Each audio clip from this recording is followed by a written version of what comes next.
คือว่าเพิ่นมาติมาชมแนวนี้ก็บ่โทษเพิ่นเนาะก็เป็นความคิดของเพิ่นเนาะแต่ว่าอันนึงก็ขออนุญาตหลายๆเนาะบางคนมันบ่ได้ชั่วคือกันเบิดเนาะแล้วบางคนก็บ่ได้ดีคือกันเบิดถึงว่าชาติใดก็ได้อยู่ในโลกนี้นะมันต้องมีคนดีคนชั่วคือกันเนาะก็ต้องไต่ตองเบิ่งแล้วก็วิเคราะห์เบิ่งว่าคนนี่ศึกษาเขาเบิ่งซะก่อนเนาะว่าคนนี้เขาดีเขาชั่วแท้บ่นะบ่แม่นเฮาว่าเฮาไปร่วมกันเบิดเลยคือว่าคนลาวก็บ่แม่นว่าคนลาวคนนี้เฮ็ดผิดแล้วอีกหลายๆล้านคนสิไปผิดคือกันเบิดก็บ่แม่นไดอันนี้ก็ได้เนาะต้องวิเคราะห์เบิ่งเนาะไต่ตองเบิ่งเนาะว่าจังใดว่ามันถูกมันควรบ่ที่เฮาสิเว้าไปเนาะสวัสดีสบายดีเด้อพี่น้องทั้งฝั่งไทยฝั่งลาวนำกันนะพี่น้องเนาะผมกองลานะน้องโดนเด้อพี่น้องครับพี่น้องขออนุญาตตอบคอมเมนต์พี่คนนี้นำเด้อแล้วก็ขออนุญาตพี่แล้วนำเด้อพี่แล้วคอมเมนต์เข้ามาเนาะคือว่าคอมเมนต์นี่ผมสิบ่ว่าทางเพิ่นดอกหรือจังใดเนาะเพราะว่าความคิดเห็นคอมเมนต์นี่เพิ่นก็ให้ความคิดเห็นอย่างดีเลยแหละให้เฮามาแลกความคิดกันแล้วก็ทั้งพ่อแม่พี่น้องมาให้ความคิดเห็นนำกันคือกันเนาะว่าผมคิดออกมานี่ผมสิมาเว้าสู่พี่น้องฟังในทางความคิดเห็นของผมเองกับคอมเมนต์ของพี่คนนี้เนาะผมบ่โทษเลาเนาะเพราะว่าเราก็มีความคิดของเราเองแล้วเราก็อาจสิไปพบไปเจอมาเนาะกับที่เรามาคอมเมนต์แบบนี้เนาะพี่น้องเนาะบ่ผิดเด้อเพราะว่าพี่เราเมนเข้ามาก็คือคนบ้านเจ้านะมาอยู่คนไทยเองอันนี้ก็คือความคิดของข่อยเนาะก็คือสิมาเว้าจังซี่เพราะว่าคนลาวหลายๆคนเบิดประเทศลาวนี่สิเว้าจังซี่คันขึ้นว่าคนลาวบ่แม่นว่าสิมีความคิดคือกันเบิดทุกคนเด้เนาะบางคนขึ้นว่าคนลาวอยู่เนาะแต่ว่าความคิดความอ่านก็บ่คือกันอีกแบบว่าบางคนมีวุฒิภาวะต่างๆนั่นน่ะคิดออกต่างๆนั่นน่ะเขาเจ้ามองมุมมองหลายๆมุมมองพิจารณาแล้วอันนี้คืออันนี้ผิดอันนี้ควรเว้าบ่ควรเว้าเขาเจ้าอาจสิฮู้เพราะว่าคนเฮาลูกคนละพ่อคนละแม่ญาติพี่น้องบ่คือกันเนาะ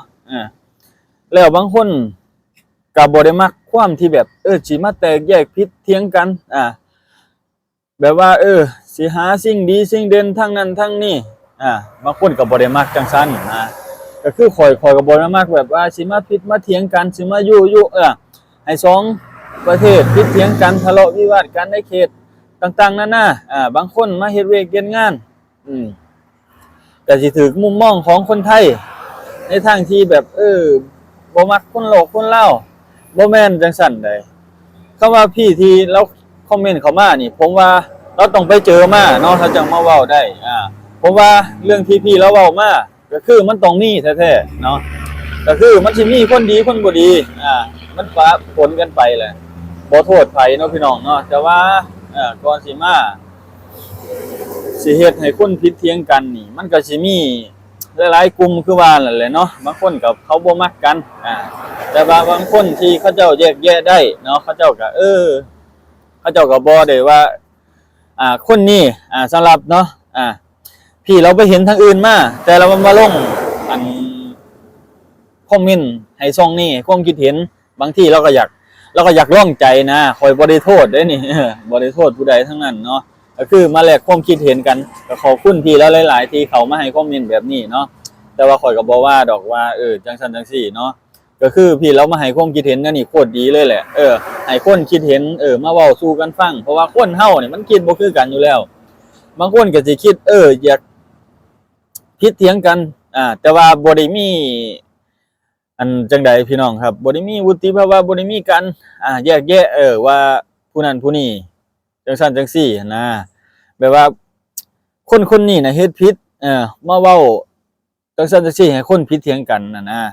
แต่ว่ามันบ่ได้มีประโยชน์อีหยังเลยนะทั้งที่แต่ว่าเขาก็เฮ็ดไปซื่อๆหรือจังใดเนาะอันนี้นะก็งงกับเขาคือกัน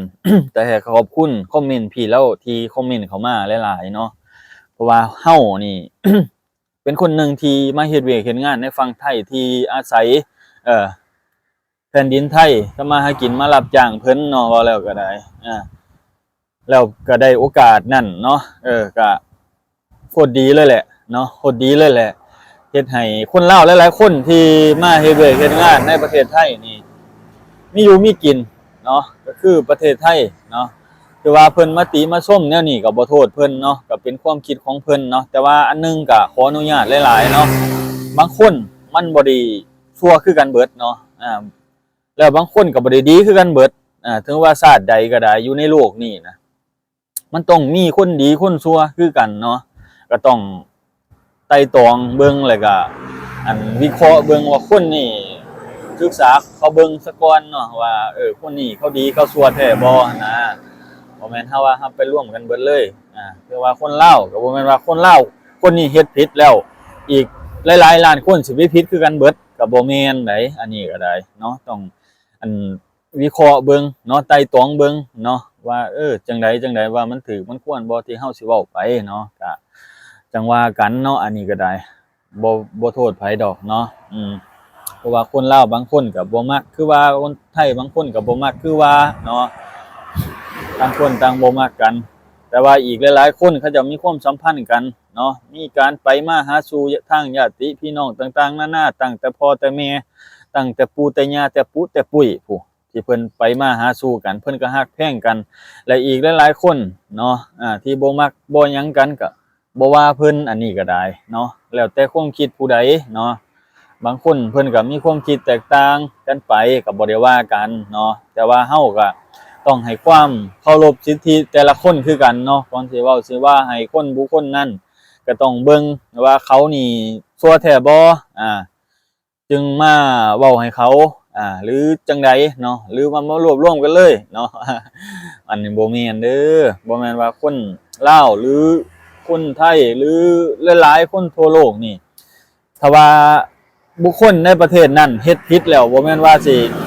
ไปผิดเบิดทุกคนในประเทศนั้นบ่แม่นเด้ออันนี้ต้องให้ความคิดเห็นความยุติธรรมให้บุคคลแต่ละบุคคลแต่ละสัญชาติคือกันเนาะบ่แม่นว่าสิชั่วหลายชั่วนำกันเบิดเลยเพราะว่าคนแต่ละประเทศนี่มันคิดบ่คือกันอยู่แล้วบ่แม่นว่าสิคิดระบบเดียวกันเลยเนาะความรู้ความคิดเห็นความ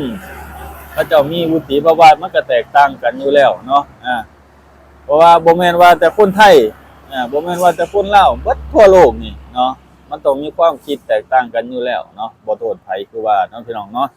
แต่ว่าเฮาต้องให้ความยุติธรรมแต่ละคนต้องพิจารณาเบิ่งแน่ว่าคนบุคคลนี้เป็นจังได๋หั่นนะ